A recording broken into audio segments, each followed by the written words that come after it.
Es una novela llena de naufragios. Algunos de ellos llegan a buen puerto, pero de una riqueza y de una, yo diría, de una facilidad para ponernos frente a lo complejo que realmente resulta en una lectura muy grata. En el caso concreto de Turcos en la Niebla, yo creo que hubo casi de inmediato una cierta unanimidad en el jurado respecto a la grandísima calidad de la novela. Quienes somos profesionales del crimen, estamos metidos en esto del libro de una u otra forma. Muchas veces cuando leemos una novela, cuando abrimos esas primeras páginas de un manuscrito, rápidamente nos damos cuenta de la cierta densidad que puede haber en ella, de aquellos elementos que convocan en sus páginas ese prestigio que casi nunca nos defrauda, que es la calidad del texto. Para mí eso es lo más importante, leer una buena novela, leer una novela que está perfectamente bien estructurada, me permite acercarme a la parte más profunda de lo que el narrador nos quiere contar.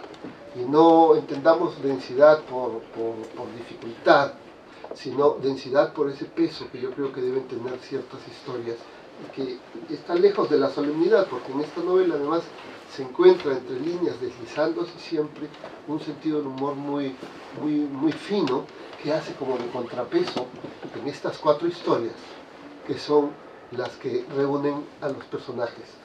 Yo, Enrique, cuando leí la novela pensé de inmediato, mi primera sensación es un grupo de cubanos que están en New Jersey, en Estados Unidos, son el exilio cubano del norte, digámoslo así, y la manera como él trabaja sus personajes, con pinceladas muy certeras sobre sus personalidades y sobre lo que hacen, me hizo recordar inmediatamente a los judíos de Philip Roth en un mundo muy parecido, ¿no? Esos judíos que siempre están invariablemente en sus novelas. Estos son unos cubanos que viven en un barrio concreto que es Bergen Line, y cada uno de ellos tiene una historia muy distinta, y que lo que hace es que esa suma de personalidades y de trayectorias distintas se enriquezcan, se potencien, actúen como cajas de resonancia de la historia.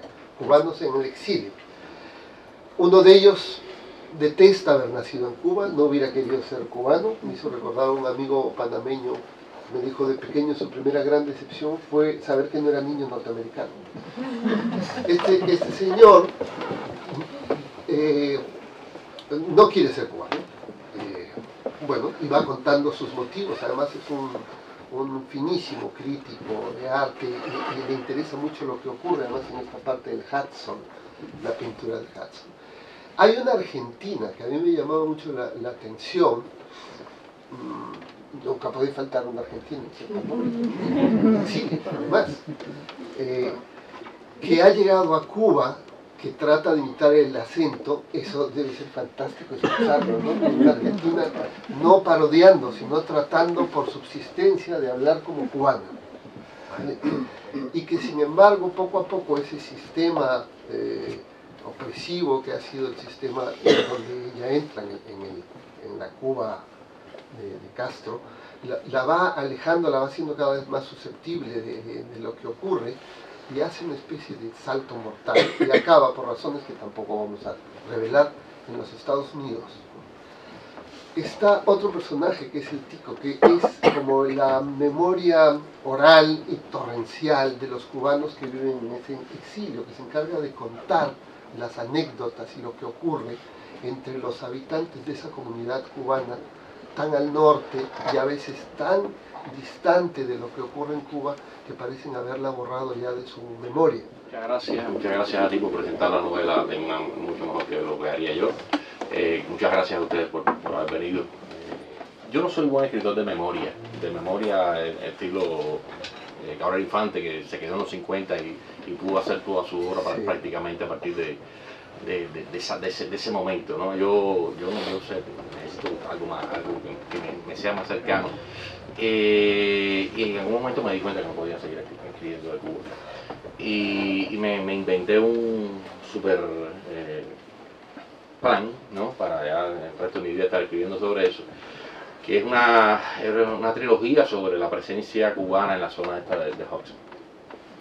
que lleva 200 años. Estamos clasificando para judíos, necesitamos una religión.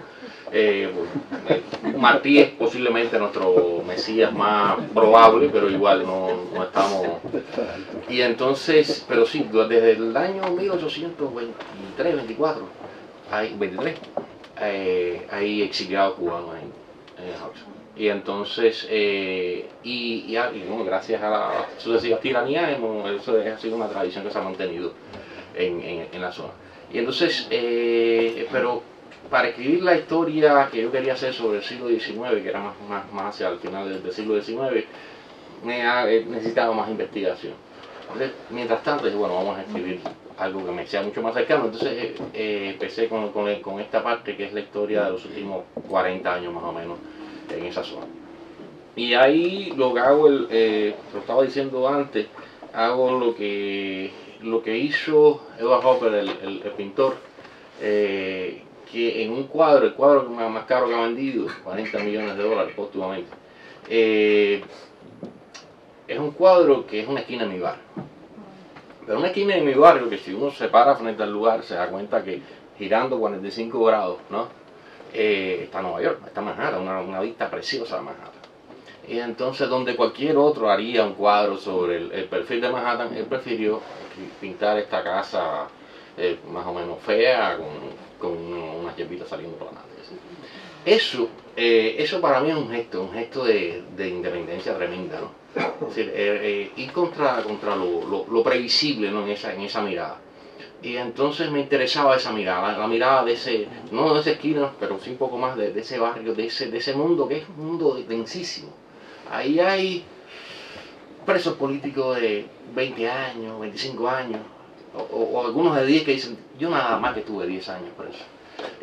Hay terroristas, hay no sé, músicos de los años 50 que vivieron toda su vida y muchos de ellos ya muertos. Por un Candido Camero, que es un gran percusionista, acaba de cumplir 98 años. Es decir, es un mundo riquísimo, riquísimo. Y entonces la idea era cómo darle forma, ¿no? Cómo contar esta historia. Y entonces me inventé esos personajes que tú acabas de decir. Me inventé, para decirlo de alguna manera. No quiero que sean, no los pensé como personajes arquetípicos. Pensé como personajes creíble, visible, tangible, que pudieran representar diferentes actitudes hacia el exilio. Estos personajes tuyos no parecen, estos personajes tuyos, te decía, evidentemente no son arquetípicos, son personajes que uno los puede leer simplemente y encontrar sus pequeñas vidas y sus situaciones, ¿no? Pero hay una cosa que me llamó la atención, que todos viven bastante, en el fondo, más cómodamente, o sea, de espaldas a Cuba, no renegando necesariamente de Cuba. Es decir, yo no sé si es el carácter exacerbado de los cubanos en Miami, que es lo que uno más conoce, y que es distinto del cubano del norte, vamos a decir. Tienen una actitud completamente distinta. No, a ver, ahí sí me voy a negar a hablar mal de Miami. Porque sí, ¿cómo paso las vacaciones?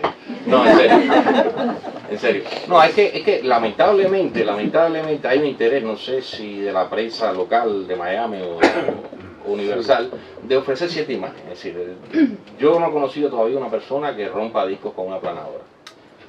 Los hay. Tasadera, que sí, pero nunca nos hemos encontrado.